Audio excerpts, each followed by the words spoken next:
सुप्रभात मेरे प्यारे बच्चों, स्वागत है आप सभी का आज के हिंदी कक्षा में। मैं हूँ आपका हिंदी शिक्षक राजेंद्र कुमार पटेल। मेरे प्यारे बच्चों, हम बहुत ही एक अच्छा पाठ पढ़ रहे हैं, रीढ़ की हड्डी, जगदीश चंद्र माथुर कृत रीढ़ की हड्डी। रीढ़ की हड्डी जिसे मेरुदंड के नाम से जाना जाता है, तो ये एक एकांकी है। इस एकांकी में लेखक ने समाज में जो रूढ़िवादिता चल रहा है उस पर व्यंग किया है, कटाक्ष किया है। साथ ही साथ इसमें बहुत से हास्य के पुट आपको देखने को मिलते हैं। प्रस्तुत एकांकी जो है इसका मंचन किया जा सकता है और इसमें जो है बहुत ही अच्छी तरीके से, अच्छी तरह से चरित्र अभिनय भी किया जा सकता है। तो मेरे प्यारे बच्चों, इस पाठ का छोटा सा आप चरित्र अभिनय का वीडियो बनाकर भी आप मुझे साझा कर सकते हैं। तो आज मैं लेकर के आया हूँ गद्यांश प्रेमा मैं कहती हूँ तुम्हें तो मुंह फुलाए पड़ी है। यहाँ तक का अंश जो है सबसे पहले देखेंगे। तो आप सभी अपने पाठ्य पुस्तक, पेन और कॉपी निकाल लीजिए। आइए प्रारंभ करते हैं। रीढ़ की हड्डी, जगदीश चंद्र माथुर। प्रेमा कहती है, मैं कहती हूँ तुम्हें इस वक्त धोती की क्या जरूरत पड़ गई, एक तो वैसे ही जल्दी जल्दी में। राम स्वरूप बोलते हैं, धोती? हाँ, अभी तो बदल कर आए हो और फिर न जाने किस लिए। हाँ, अभी तो आए हो और फिर न जाने किस लिए। जवाब देते हुए कहती है राम स्वरूप कहते हैं, लेकिन तुमसे धोती मांगी किसने? आगे जो है प्रेमा कहती है, यही तो कह रहा था रतन। फिर रतन को डांटते हुए कहते हैं, क्यों बे रतन, तुम्हारे कानों में डांट लगी है क्या? मैंने कहा था धोबी के यहाँ से जो चद्दर लाई है उसे मांग ला। अब तेरे लिए दूसरा दिमाग कहाँ से लाऊं, उल्लू कहीं का। ठीक है, तो यहाँ पर एक शब्द आया है, कान में डांट लगी है क्या, अर्थात तुमने अपने कान में रुई डाल लिया है क्या? तुम कोई है ना, सुनते नहीं हो क्या?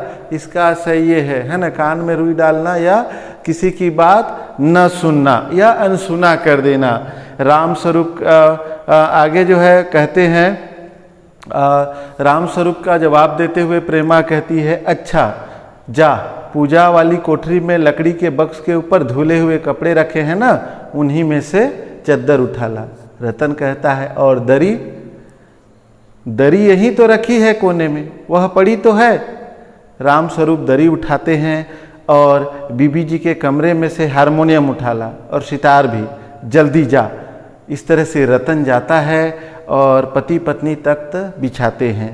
तभी प्रेमा कहती है, लेकिन वह तुम्हारी लाडली बेटी तो मुंह फुलाए पड़ी है। राम स्वरूप कहते हैं, मुंह फुलाए? और तुम उसकी माँ, किस मर्ज की दवा हो? किस मर्ज की दवा हो, अर्थात मर्ज माने बीमारी, किस बीमारी की दवा हो, अर्थात तुमको अपनी बेटी को समझाना चाहिए।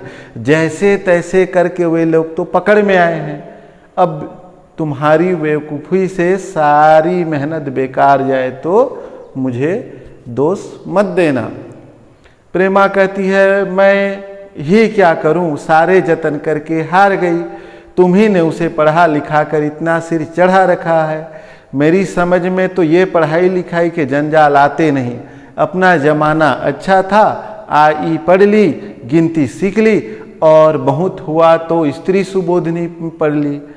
सच पूछो तो स्त्री सुबोधनी में ऐसी ऐसी बातें लिखी हैं, ऐसी ऐसी बातें लिखी है कि क्या तुम्हारा बीए एमए पढ़ाई होगी। और आजकल के तो लक्षण ही अनोखे हैं। तो यहाँ पर मेरे प्यारे बच्चों, स्त्री सुबोधनी अर्थात जिसमें स्त्रियों के व्यवहार, आचरण और उनके कार्य से संबंधित जिन बातों को बताया गया है उसी का लेख है स्त्री सुबोधनी। तो राम स्वरूप अपनी पत्नी प्रेमा का जवाब देते हुए कहते हैं, ग्रामाफोन बाजा होता है ना? उमा कहती है, क्यों? दो तरह का होता है, एक आदमी का बनाया हुआ, उसे एक बार चलाकर चाहे तब रोक लो, और दूसरा परमात्मा का बनाया हुआ, एक बार रिकॉर्ड चढ़ा तो रुकने का नाम नहीं। तो प्रेमा कहती, हटो भी, तुम्हें हटो ठिठोली ही सूझती रहती है। यह तो होता नहीं कि तुम अपनी उमा को राह पर लाते।